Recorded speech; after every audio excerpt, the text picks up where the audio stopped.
안녕하세요. 축구 전문 기자 한준입니다. 대한민국 대표 수비수 김민재 선수가 유럽 축구 역사상 최고의 공격수 중 한 명으로 꼽히는 로베르트 레반도프스키와 맞대결을 펼칩니다. 지난 시즌 UEFA 챔피언스리그 준결승전 당시에 레알 마드리드와의 경기에서 치명적인 실책을 범하면서 어떻게 보면 나폴리 시절 정말 유럽 최고의 센터백으로까지 평가받았던 김민재 선수의 평판이 크게 떨어진 바 있는데요. 김민재 선수는 올 시즌 절치부심하면서 다시 최고의 경기력을 보여주고 있죠. 스페인 축구계의 또 다른 빅클럽 바르셀로나와의 스페인 원정 경기를 통해서 떨어졌던 평판, 스페인 내에서 찾아온 저평가에 대한 서력을 준비하고 있는데요. 이제 스페인 현지 언론도 김민재 선수가 의심을 극복한 상황이라고 평가하면서 주목하고 있습니다. 유럽 축구를 대표하는 두 팀 바이에른 뮌헨과 바르셀로나는 챔피언스리그 리그 페이지 2라운드 일정 만에 첫 번째 패배를 당하면서 16강 직행을 위해서는 이번 맞대결 반드시 승리가 필요한 상황이 됐는데요. 이 물러설 수 없는 대결을 앞두고 스페인과 독일 그리고 유럽의 현지 공신력 높은 언론의 최신 정보 그리고 양 팀의 최근 경기력을 분석해 프리뷰해드리도록 하겠습니다. 2024-2025 시즌 UEFA 챔피언스리그 리그 페이지 3차전 경기의 둘째 날 일정입니다. 10월 24일 목요일 새벽 4시 바르셀로나와 바이에른 뮌헨의 경기는 리그 페이지 일정 전체를 돌아보더라도 최고의 빅매치 중 하나로 꼽히는 가장 주목되는 경기인데요. 먼저 첫째 날 경기 결과를 간략히 소개해드리면 AC 밀란이 클럽 브리헤에 3대1의 완승 거뒀고 또 바르셀로나를 상대로 2변의 승리를 거두면서 돌풍을 일으키고 있는 AS 모나코가 서령호 선수가 출전한 츠르베나 즈베즈다의 5대1의 대승을 거뒀는데 이 경기에서 미나미노 선수가 2골 1도움의 원맨쇼로 맹활약했습니다. 바이에른 뮌헨의 패배를 안긴 에스턴 빌라가 볼로냐의 2대0 완승을 거두면서 3전 전승 선두를 달리고 있습니다. 스페인의 지로나가 브라티슬라바의 2대0 승리, 슈투트가르트가 유벤투스 원정 1대0 승리로 2변의 주인공이 됐고요. 이강인 선수가 선발 출전한 파리 생제르맹은 PSV 에인토벤과 1대1 무승부, 레알 마드리드는 안방에서 도르트문트에 먼저 2골을 내줬지만 후반전에만 5골을 몰아치며 5대2 역전승을 거뒀습니다. 오스트리아의 슈투름 그라츠는 안방에서 포르투갈의 스포르팅 리스본에 0대2의 패배를 당했습니다.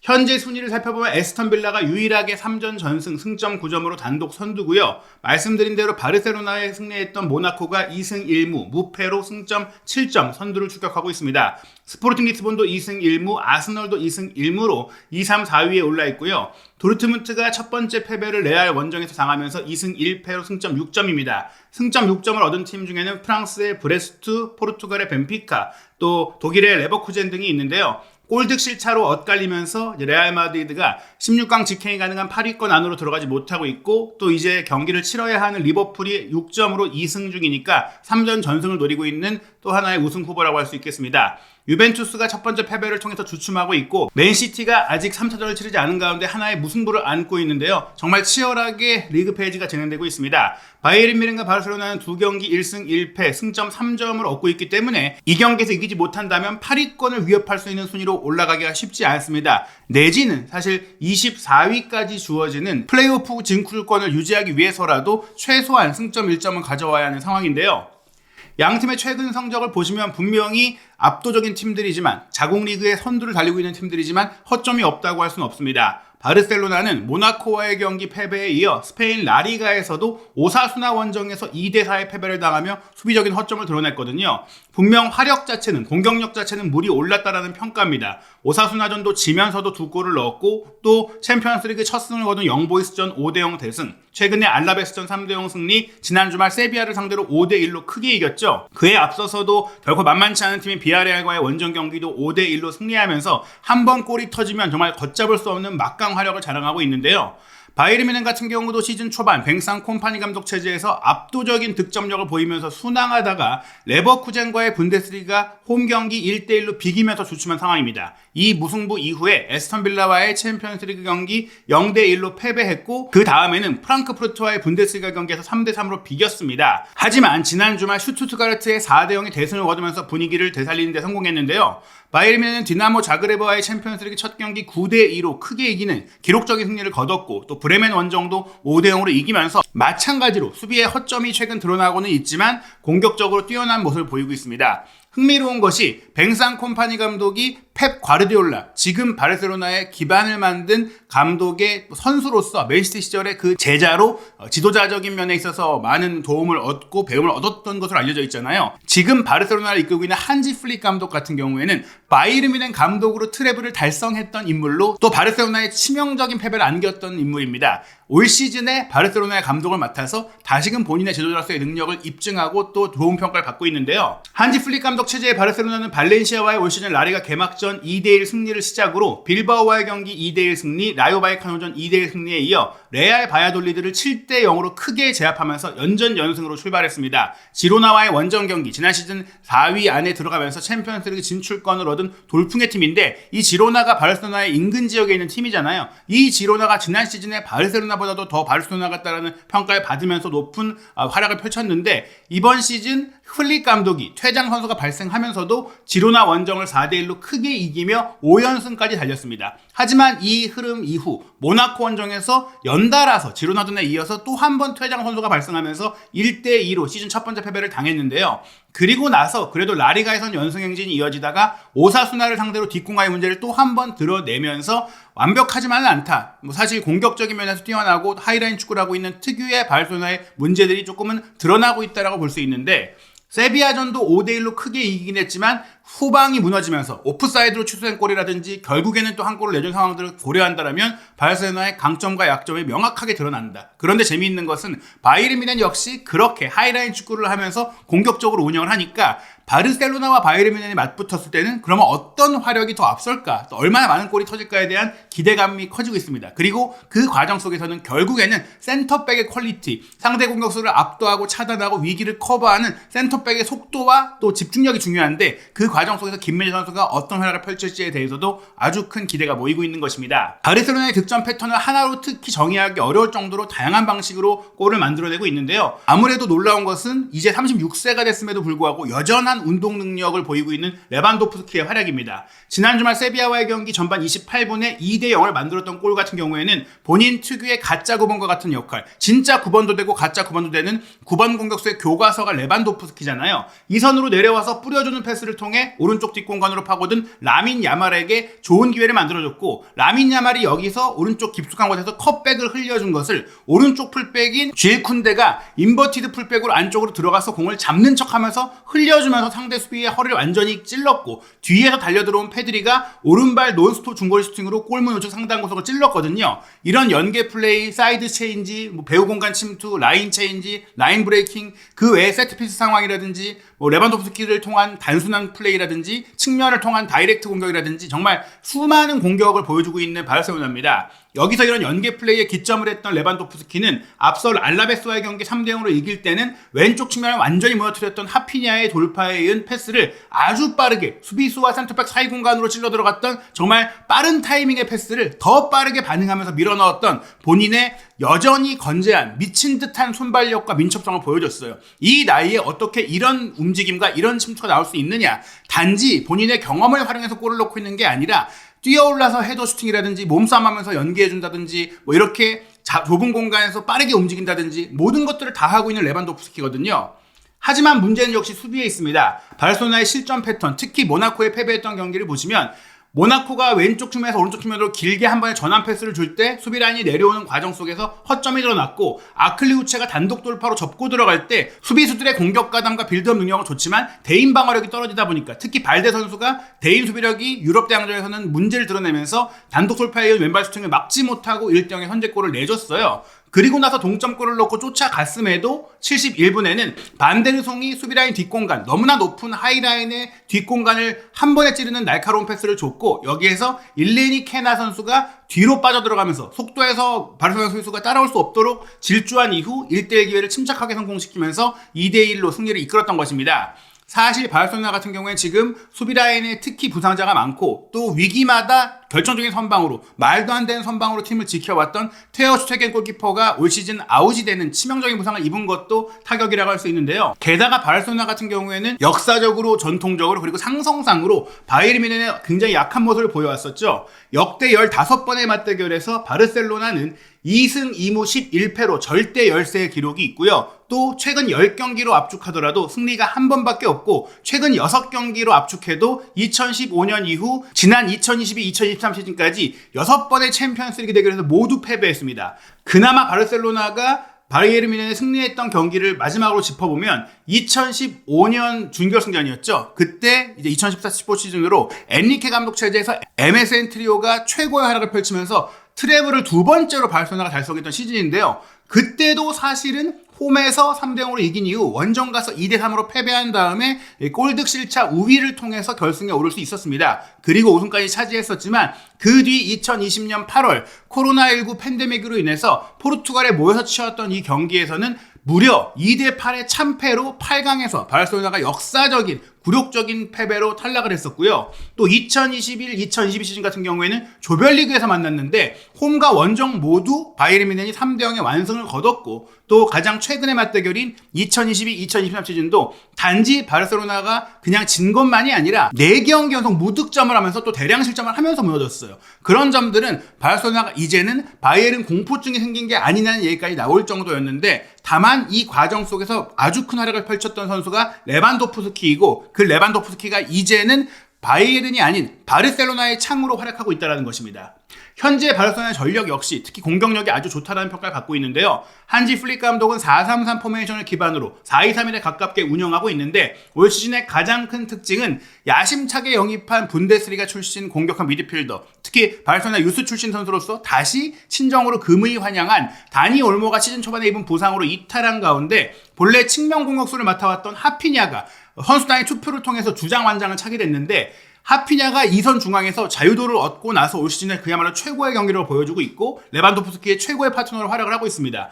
사실 이런 부상자가 많고 페란 토레스까지 다치면서 왼쪽 측면 공격수로는 계속해서 몸 상태의 문제를 겪고 있는 안수 파티가 지난 주말 선발로 뛰기도 했었고 또 페란 토레스가 선발로 뛴다고 하더라도 그리 아주 뛰어난 경기력을 보이지 못하고 있던 과정 속에 이 하피냐, 레반도프스키, 야말 특히 이제 10대의 나이에 불과한 이 야말 선수가 오른쪽에서 미친 듯한 왼발 창의성을 보여주면서 그야말로 최고의 경기력을 보여준 것이 바르셀로나의 최근 순항에 또 큰 역할을 하고 있죠. 하피냐, 야말의 두 명의 왼발 창의성과 레반도프스키라는 베테랑 공격수가 건재한 운동력까지 보여주면서 정말 최고의 공격력을 보이고 있는데요. 미드필드 라인에도 부상자가 많았지만 페드리가 긴 부상에 돌아온 이후 건재한 경기력을 보여주고 있고 지난 주말 세비야전에는 가비도 부상 복귀전을 치렀고 또 이런 미드필드 라인의 창의성이 점점 강화되고 있는 가운데 한지 플릭 감독이 또 유망주였던 카사도를 전격적으로 미드필드 라인에서 기용하고 기회를 주면서 이 선수 역시 빠르게 성장하고 있거든요. 지난 시즌 또 기회를 얻으면서 벌써 스페인 성인 대표팀까지 승선했던 쿠바르시가 이니고 마르티네스와 센터백 조합을 맞추면서 비록 높이와 수비 자체에는 아쉬움이 있을지 몰라도 그래도 나이에 비해 뛰어난 운영 능력과 또 커버력을 보이고 있는 부분들도 주목할 만합니다. 오른쪽 풀백인 쿤데의 운동 능력, 왼쪽 풀백인 발데의 공격 가담 능력 등 분명히 바르셀로나는 공을 소유하고 경기를 지배하는 데 있어서 빼어난 모습을 보이고 있는 유럽 최고의 팀 중 하나인데요. 다니 올모를 5,500만 유로에 영입한 것 외에는 특별히 지로나의 공격수 파우 빅토르를 백업 자원으로 데려온 것 외에 큰 보강이 없었던 바르셀로나입니다. 테어 슈테겐이 장기 부상으로 이탈하면서 사실 은퇴를 했던 보이체 슈텐스니 골키퍼가 이적 기간이 지났지만 무적 선수였기 때문에 등록을 할 수 있었고 그래서 이제 보강한 것이 최근에 이색적인 상황이었는데요. 올 시즌 레반도프스키는 벌써 12골을 넣고 있는데 또 하나 주목할 것이 바로 하피냐의 활약이죠. 5득점 7도움으로 12개의 공격 포인트로 레반도프스키만큼의 영향력을 보여주고 있고 라민 야말도 4득점 6도움으로 벌써 10개의 공격 포인트를 올리고 있습니다. 특히 이제 바르셀로나와 바이에른의 경기에서 가장 많은 골을 넣은 선수가 지금도 바이에른에서 뛰고 있는 토마스 밀러의 8골인데 메시가 4골 기록한 바 있는 바르셀로나의 최고의 골잡이였고 레반도프스키 선수도 이 두 팀 간 경기에서 4골을 넣었거든요. 다만 바이에른 소속으로 4골을 넣었던 것이다. 이제는 바르셀로나 소속으로 본인의 친정팀인 바이에른의 골문을 열 수 있을지에 대한 궁금증과 관심이 커지고 있습니다. 양팀 모두 부상자가 많은 상황이에요. 바이에른 뮌헨 같은 경우도 수비수 포지션에 스타니시치와 이토 히로키가 부상이고 샤샤보이 선수가 공과 함께하는 훈련을 재개했다고 하더라도 이번 경기에 출전하기는 이른 상황입니다. 또 중앙 미드필더로 주전으로 뛰어왔던 파블로비치도 부상으로 이탈했고 창의적인 이선의 천재로 불리는 무시알라 선수가 부상에서 막 회복하고 있는 상황이거든요. 다행히도 무시알라 선수는 이번 경기에 후반 교체 출전으로라도 뛸 수 있다는 소식이 전해지고 있고요. 바르셀로나도 크리스텐센과 베르날, 아라우호 등 수비 라인의 부상자가 많고 페란 토레스도 뛸 수 없는 상황, 에릭 가르시아도 부상으로 회복하지 못하고 있는 상황입니다. 이런 상황 속에서 스페인과 독일 언론 모두 대동소이한 예상 선발 명단을 꺼내놓고 있습니다. 먼저 스페인의 가장 바르셀로나 소식에 정통한 신문이죠. 문도 데포르티보의 예상 명단을 보면 바르셀로나는 레반도프스키를 최전방에 두고 하피냐를 왼쪽에 둘 것으로 보여요. 페란 토레스가 부상이고 안수 파티의 경기력이 좋지 않죠. 하피냐가 왼쪽으로 가고 페르민 선수가 역시 유수 출신으로서 또 나이 대비 정말 뛰어난 경기력을 보여주고 있는 유망주로서 이선의 중앙을 맡고 오른쪽에 라민 야말, 두 명의 중앙 미드필더로 페드리와 카사도, 포백 라인은 발데, 이니고 마르티네스, 쿠바르시, 쿤데, 그리고 이냐키 페나가 골문을 지키고요. 바이에른 뮌헨은 해리 케인이 최전방에 배치되고 왼쪽에 그나브리, 오른쪽에 올리세, 토마스 밀러가 처진 공격수로 뛰고 두 명의 중앙 미드필드 포지션도 파블로비치가 부상인 가운데 팔리냐와 키미히가 호흡을 맞출 것으로 예상됩니다. 왼쪽 풀백에 데이비스, 오른쪽 풀백은 라이머가 뛰거나 혹은 왼쪽 풀백이지만 오른쪽에서 인버티드로 뛰면서 굉장히 준수한 활약을 펼치고 있는 하파엘 게헤이루가 뛸 수 있고요. 두 명의 센터백은 김민재, 우파메카노가 닥투전인 상황이고 노이어가 골문을 지킵니다. 빌트의 예상 선발 명단을 보시면 게헤이루가 오른쪽 풀백으로 뛸 것이다라고 보고 있고 아무래도 이제 문도 데포르티보가 바르셀로나의 예상 명단이 정확하다면 바이에른의 예상 명단은 빌트 쪽이 조금 더 독일의 언론이 더 정확할 거라고 볼 수 있으니까 게헤이루의 선발 가능성이 있는데요. 문도 데포르티보의 경기 당일 신문을 보시면 무시알라 선수가 이번 몬주익에서 열릴 바르셀로나의 원정 경기 출전할 준비를 마쳤다. 몸 상태가 아주 좋다면 선발까지도 가능할 수 있다는 전망이 나오고 있어요. 하지만 부상 복귀전인 만큼 선발보다는 교체로 나와서 후반전에 승부서가 되지 않을까 생각이 되는 상황이고요. 바르셀로나 역시 사실은 페르민을 공격형 미드필드 자리에 선발로 쓸 것인지 아니면 빠르게 부상에서 회복한 다니 올모, 이제 막 돌아온 프랭키 더용 등을 배치하면서 조금 더 노련하고 조금 더 평판이 좋은, 조금 더 클래스가 높은 선수들을 그대로 투입할지가 가장 큰 의심이 되고 있다고 얘기를 하고 있습니다. 특히 다니 올모가 생각보다 빠르게 회복한 것은 분데스리가를 잘 알고 바이에른 뮌헨을 잘 아는 선수라는 점에 있어서 이 선수가 통증의 문제가 정말로 없다면 굳이 후반전을 위해 아껴둘 필요가 없다라는 얘기도 나오고 있거든요. 실제 경기에서 어떤 선수가 선발로 나올지도 지켜봐야 될 것 같고요. 사실 전 유럽에서 가장 주목하는 이 경기의 매치 포인트는 레반도프스키와 케인, 유럽 최고, 세계 최고의 9번 공격수 간의 맞대결이죠.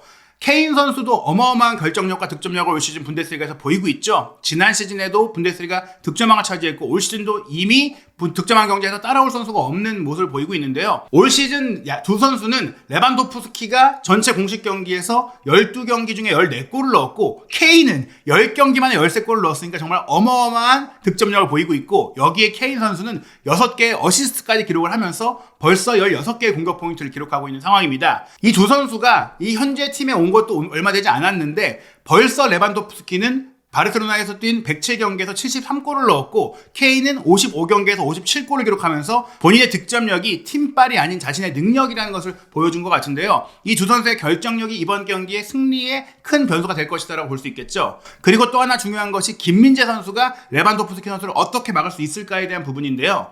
사실 김민재 선수는 아직 막 커리어에서 주목을 받기 시작했던 단계였던 2018년 3월 우리가 러시아 월드컵 본선을 준비하면서 치렀던 폴란드 원정 친선 경기 당시 레반도프스키 선수와 맞대결을 펼친 바가 있습니다. 당시 레반도프스키와 김민재 선수가 모두 선발 출전을 했었는데요. 이때 사실 김민재 선수의 실책으로 인해 우리 대표팀의 실점 상황이 나오기도 했고 2대3으로 졌지만 그래도 신체적으로나 또 기술적으로 레반도프스키를 조금 잘 묶어내는 모습들을 보여주면서 이때 이후로 많은 유럽 클럽들이 김민재 선수에게 관심을 보였고 그러면서 또 실제 이때부터 와포드의 제안과 연락이 왔던 것으로 저희가 확인한 바가 있습니다. 레반도프스키 선수는 이때보다 어떻게 보면 신체 능력은 더 떨어졌을 수 있고 김민재 선수는 이때보다 더 풍부한 경험과 더 발전된 경기력을 보이고 있기 때문에 그 당시 패배를 만회하고 또 한 번의 대결에서 김민재 선수가 더욱더 발전된 모습으로 레반도프스키를 상대하고 제압한다면 분명 나폴리 시절에 최고로 평가받았던 그 위상을 다시 되찾을 수 있는 중요한 경기가 될 거라고 볼 수 있겠습니다.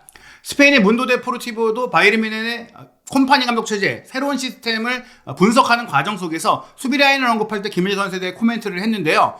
프랑스 센터백인 우파메카노가 수비라인의 리더라고 표현하면서 그의 옆에는 한국인 수비수가 김민재가 있는데 그는 조금은 신뢰성이 떨어지는 선수지만 지난 시즌에 또 올 시즌에도 조금은 이제 실책이 나온 장면들이 있었잖아요. 그 의심을 극복하는 데 성공했다고 평가를 하면서 이제 작년보다 특히 레알 마드리드전에 실책을 했던 그때보다 더 좋아졌다. 그리고 나폴리 시절의 모습이 나오고 있다라는 얘기들을 듣고 있습니다. 이 과정 속에서 김민재 선수 소속사가 이제 공식적으로 밝힌 대로 김민재 선수가 개인적으로도 경기에 집중하기 쉽지 않았던 좀 어려운 일들을 겪었던 게 알려졌죠. 그 일을 이제 결국에는 법적으로 모두 매듭을 지으면서 이제는 확실하게 경기에 집중할 수 있고 특히 올 시즌 들어서는 계속해서 좋은 경기력을 보이고 있고 안정된 모습을 보이고 있다는 점, 이제 김민재 선수가 개인적으로 인생에서 프로 경력을 시작한 이후 가장 힘든 시기를 넘어섰고 극복했기 때문에 이번 경기는 이제 새로운 김민재 선수, 나폴리 시절의 최고의 김민재 선수가 돌아올 수 있다는 신호탄이 될 수 있는 경기가 될 수 있다고 볼 수 있겠습니다. 문도 데포르티보는 한지 플릭 감독의 코칭 스태프로 합류한 티아고 알칸타라, 바르셀로나와 바이에른 뮌헨에서 모두 경험이 있는 선수 출신으로 이른 나이에 부상으로 은퇴를 했잖아요. 지금 바르셀로나에서 다시 일을 하고 있는데 바이에른 뮌헨이 에스턴 빌라에 패배한 경기를 직접 현장에 가서 스카우팅하고 분석해 왔다라는 정보가 나왔습니다. 또 바이에른 뮌헨은 이번 바르셀로나의 원정 경기에 3,500여 명의 원정 팬이 합류를 해서 열렬한 응원을 보낼 것으로도 알려지고 있는데요. 후스쿼드닷컴은 이번 경기 스페인과 독일 리그 1위, 현재 1위 팀들의 대결 속에 양팀 모두 잘 나가고 있지만 홈팀 바르셀로나가 근소한 2대1의 승리를 거둘 것이다라고 전망했습니다. 실제로 세계적인 통계 매체 옵타가 슈퍼컴퓨터를 통해서 1만 회의 시뮬레이션으로 전망한 승리 확률에서도 바르셀로나가 홈팀으로서 40.4%, 바이에른 뮌헨이 35.8%, 무승부 23.8%로 바르셀로나의 근소 5위가 점쳐지고 있고요. 유럽의 주요 17개 스포츠 베팅 업체 역시 바르셀로나의 승리 평균 배당률 2.40배, 무승부 3.92배, 바이에른 뮌헨 승리 2.67배로 바르셀로나가 그래도 조금 더 유리할 것이다라고 전망하고 있습니다. 바이에른 뮌헨 역시 무시알라가 회복했고 사네도 회복을 하면서 이 선수들의 출전 가능성도 높아지고 있고 최소한 후반전에라도 나올 것으로 예상이 되면서 바르셀로나의 골문을 흔들 수 있는 무기가 더 확충됐다고 볼 수 있는데요. 과연 김민재 선수가 바르셀로나의 막강 화력 레반도프스키와의 1대1 대결에서 어떤 모습을 보여줄지 한준TV 구독, 좋아요, 알림 설정으로 바르셀로나와 바이에른 뮌헨의 경기 후 분석과 현지 반응, 해외 평가 등 다양한 소식들 확인하시기 바랍니다.